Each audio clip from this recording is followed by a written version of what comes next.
So it turns out the color page for this chapter is actually a brand new film red poster that nobody had ever seen before. I feel truly blessed to be given this unique piece of artwork for this chapter that was definitely not already released several weeks ago. This is the first chapter of One Piece that I've ever read that feels both like a chapter and a commercial did a fusion dance. Apparently even the title of the chapter is supposed to be a reference to the main song that Uta sings in the movie called New Genesis. Now something that I started saying when this movie was announced was that it made no sense for this film to be 1000% filler, and so this chapter pretty much confirms that speculation by making the character of Uta canon. Because you see Shanks by the end thinking of her silhouette there. So this is pretty much like similar to a Shiki situation, where Shiki is technically canon in the story, but then the events in Strong World kind of enter like a gray area, if you will, because technically like Oda was heavily involved in that movie, just like in Film Red, right? But even till this day, we're still not sure to what degree the events in Strong World are actually canon or not. The only thing we can say though is that out of all of the One Piece movies that have been released, Strong World and Film Red are the closest to canon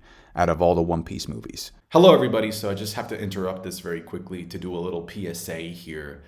Basically, over the week, I got some messages from you guys telling me that there was an impersonator online, a fake account pretending to be my account. And so to that, I just say, I only have two accounts. I only have this YouTube account with the verified check mark. And then I also have my Instagram account, which I have recently been trying to promote almost as much as Oda has been recently trying to promote Film Red. So if it's not coming from one of those two accounts, if it's not coming from this YouTube account with the check mark or the Instagram account at Team7Mage, it's definitely not me. I don't use any other account aside from those two. It's unfortunate that I have to go out of my way to, clarify this. I don't know what's wrong with the world, but here we are. And so just a quick FYI. We see that the Fire Festival is still going on as we see Momonosuke getting whacked into the grass by Aramaki. Then Raizo steps in to release a scroll with a bunch of fire. But then Green Bull scolds him by telling him that admirals are not Pokemon. You can't just depend on the type advantage and have your way with them. Which is interesting considering the fact that later on in the chapter, Momonosuke uses fire against him. And it seemed to be working, at least to some degree. So apparently nobody told Green Bull that the only thing he needs to be able to tank a bottle breath is enough guts. Well, that and, have a god devil fruit and have the author on your side 24/7. I like the utter contradiction of Momonosuke saying something to the effect of him not wanting external forces to interfere in his fight against Green Bull because he wants to prove that he can defend Wano because he won't always have external forces to help him fight. And yet the only reason Green Bull ends up backing off is because of the interference of an external force. That being said, I do appreciate the consistency that Oda has in regards to Shanks' character, because typically when Shanks shows up in the story, he's pretty much there to save a kid that he believes will play a major role in shaping the new era. In the beginning of the story, he saves Luffy from Lord of the Coast, and then in Marineford, which pretty much marks the middle point of the story, he ends up saving Kobe from Akainu, and now that we have entered the final stretch of the story, the beginning of the end stage, he ends up saving Momonosuke from Aramaki. So it's always about investing in the new era for Shanks. So he wants to be able to protect the people/the players that he believes will lead people into the new dawn, into a new future. And that intrinsic part of his character pretty much goes against all of the Shanks is evil theories. I like how Green Bull essentially pulls a Blackbeard and says that he's not interested in fighting Shanks, at least not yet. In fact, his dialogue is so similar to Blackbeard's that it actually got me thinking about something. Wouldn't it be a great twist if it turns out that Aramaki is actually the 10th Titanic captain of Blackbeard's crew? Because then he could fight Aokiji. Green versus blue. Forest versus ice. Akainu fanboy versus the guy who challenged him. By the way, just a quick FYI.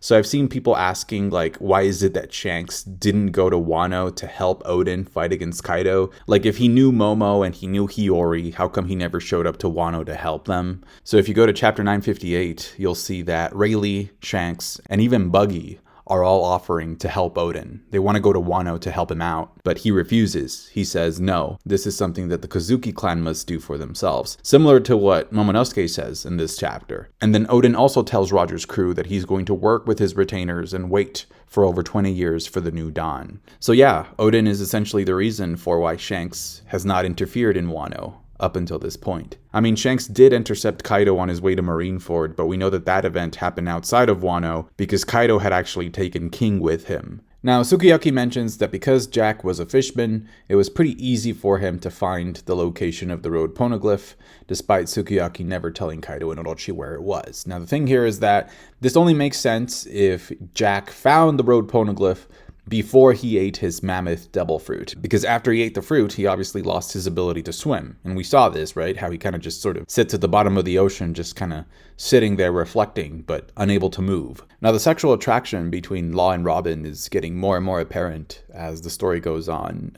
You have Law following Robin. Law is now pretending to be interested in history. And we've all done this, there's no shame in doing this. When we're younger, like we see a pretty girl and we find out what her schedule is, or we figure out what class she's taking. So we take the same class, even though we don't really care about the class. But then you grow older and you learn that it's just better to be upfront with your intentions, just better to be honest. It saves you a lot of time. Like he's even showing off in front of her. Did you notice that? How he uses shambles to be able to teleport in front of her? And so now they're in this little secluded area that has a pretty romantic view, but there's a freaking third wheel behind them. You, Sukiyaki, you're supposed to be dead already. Get out of here. On a serious note, though, I definitely think that even though Oda has said that he's not interested in writing romance in One Piece, I definitely think that the idea of Law and Robin together is something that has at least crossed his mind. Just like, he's thought about Frankie and Robin and Jinbei and Robin. It's definitely something he's thought about. There's some subtle hints there that you can trace back to Dressrosa. You got Law asking Robin to be part of his surveillance team. You have Robin sort of taking care of Law after his fight against Doflamingo. You have the fact that both Robin and Law's hometowns were obliterated by the world government because they were inconvenient. You also have the fact that Robin's life has been saved twice by a member of the D family. The first one being Saul, second one being Luffy. And I think Luffy being a D and saving her life is ultimately what motivates Robin to sneak into the Going Merry to try and join the crew. And so of course we know that Law is also a D. And so I feel like that has to pay off in regards to Robin's character as well. So at a minimum, we can say that Robin and Law's goals are intertwined. So their endgame goals are bound to intersect. So basically we learn that this Wano, this version of Wano, is actually man-made, because the very first version of Wano was actually at sea level. And so I'm guessing that Wano, the Wano that is currently underwater, that was actually the country that was known as the Country of Gold a very long time ago. So that's where Ryuma used to live. And so as we learned from Oden, in order to protect themselves from an enormous threat, an enormous force, the Kozuki clan built these borders, these mountains around Wano. But now I'm also thinking that these borders are also there to protect Pluton from being activated by an outside source. It honestly kind of makes me feel like the Kozuki clan wanted to intentionally drown the city to keep the weapon safe. It reminds me a lot of what happened in O'Hara as well, just throwing things into the water during the Buster Call. Anyway, because of the rising water level, the people of Old Wano needed to relocate to a different location. And so I feel like what happened is that this Oars figure, or this continent puller, whoever Onigashima's skull belonged to, I think he was the one responsible for creating this new land at this higher level. So he created this amalgamation of several islands with different climates for people to live in. And then eventually he passed away. His bones dried up. His skull remained, and eventually, I guess it began being called Onigashima, although at first maybe it was being called by the name of the Oni, who helped create the newer version of Wano. Now, the fact that the new Wano is supposed to be sort of this collection of islands with different weather, right, really reminds me of that panel that is absent from the anime, but that is present in the manga, where Nami says that the red line is also a collection of islands. With different weather, with different climates. And so, we know that the Red Line or the Red Mountain is where the Lunarians lived, where the gods lived, right? And I remember that as Big Mom was falling from Onigashima, she was trying to figure out, what is the One Piece? Roger, what was your treasure? Is there a part of that treasure? Is there a part of the One Piece in Wano, right? And so now I'm thinking that, because that's similar, because the structure of Wano is similar in the sense that it's kind of built at the top of a mountain and it has different islands with different weather, similar to the Red Line, which is where the gods lived. I'm trying to make that connection. I wonder if maybe this structure or this sort of, idea for combining these islands was an idea that maybe Joy Boy had, or that the Lunarians had from pre-Void Century times, and maybe that explains that structure about why these islands are together, even though they're so different. Also, each of the different regions of Wano, each of the different islands that were combined to create this new version of Wano are named after a food. And so I thought that was interesting. I said this before about how essentially the last thing that Luffy tells Kaido is that he wants to create a world where people don't go hungry, where his friends can eat. So I feel like just the idea, just the concept of having these different regions be united and then have them be named after food is definitely something that Joy Boy must have thought of. And again, this kind of reminds me of Sanji's dream as well, where we know that the main reason for why Sanji wants to find the All Blue is because that is the sea where fish from all the other seas are, right? You can find all the different fish from all over the world in the All Blue. And so it's kind of like a uniting sea, I guess, in a way. So it relates to like Luffy's dream or finding the One Piece that is all about bringing things together, people together. And again, we know that Luffy told Sanji, without you, I can't become king of the pirates. So there's something about unity, there's something about diversity intersecting that is going to play a major role at the end of the series. Anyway, now I think that the reason for why Momonosuke needs Sunisha to be able to open up the borders is because he needs the elephant to use its trunk to be able to drain and suck up all the rainwater that has been collecting there for centuries. So hypothetically speaking, the elephant shows up with its trunk, it goes like sucks up all the water, it dries it up. We get access to the old Wano, right? Now that it's all dry. And that way we can go find Pluton, which I'm guessing you would have to go into one of the basements of one of the old buildings to be able to reach it. And then once Pluton gets activated, it can go ahead and destroy the borders surrounding Wano.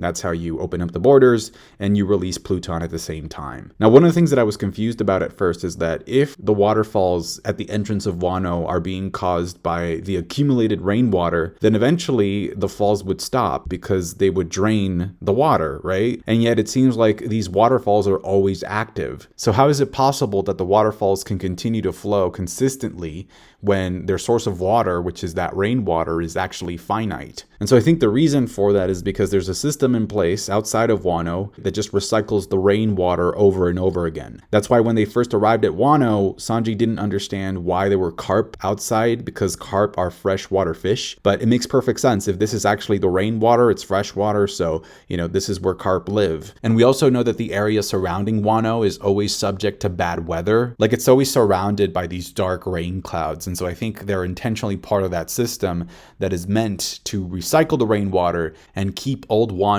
underwater. So again, it definitely makes it seem as if the Kozuki clan wanted old Wano to be flooded intentionally so that the world government didn't have access to Pluton. It just kind of reminds me of how we know that Seastone was originally created in Wano, and maybe it was created as a countermeasure to fight off Devil Fruit users that were trying to invade the country. So if Imu were ever to send an army of Devil Fruit users to retrieve Pluton, they would drown. They wouldn't be able to get it. And so this chapter ends up adding a little bit more insight to like the Gorosei's reaction a couple of chapters ago. Because remember, like the Gorosei, before Sunisha left, the Gorosei were worried. They were like, is the elephant gone? Like, is it still there?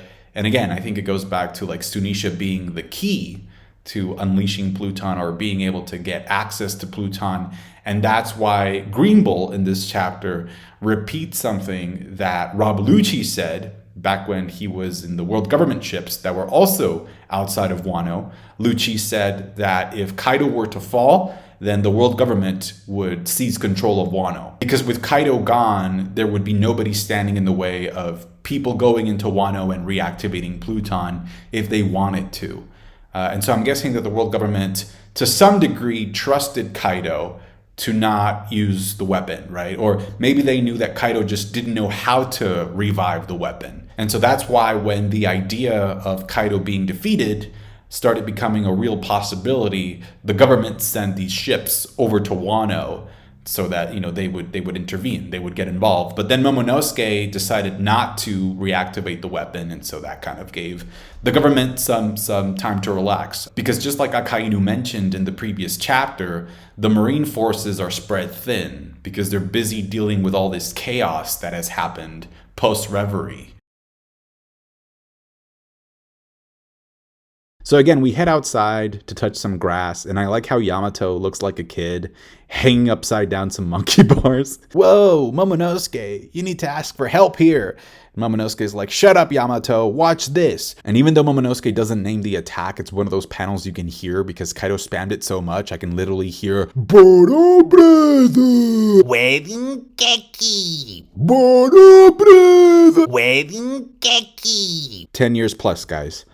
10 years plus for Wedding Kiki Boro Breath. So apparently Green Bull has this ability that allows him to create wooden substitutes for himself. And so that way he can just transfer out of the substitute and let the substitute take all the damage instead. So he sprouts up again from a seed, and that way his real body doesn't get damaged. And he's about to get serious against Momo, but then he gets hit and paralyzed by an Advanced Conqueror's Haki Blast coming from Shanks' direction. Now technically this is not just an Advanced Conqueror's Haki feat for Shanks, it's also a great observation Haki feat for Shanks as well. Because the Red Force is actually outside of the borders of Wano, right? It's outside of the waterfalls. So that means that Shanks' Haki must have been aimed very precisely to hit Green Bull from a very, very long distance. Then again, I think it's Lucky Roo who says that the new recruits, the new guys that join the crew are actually foaming at the mouth. They're fainting because of Shanks' Conqueror's Haki.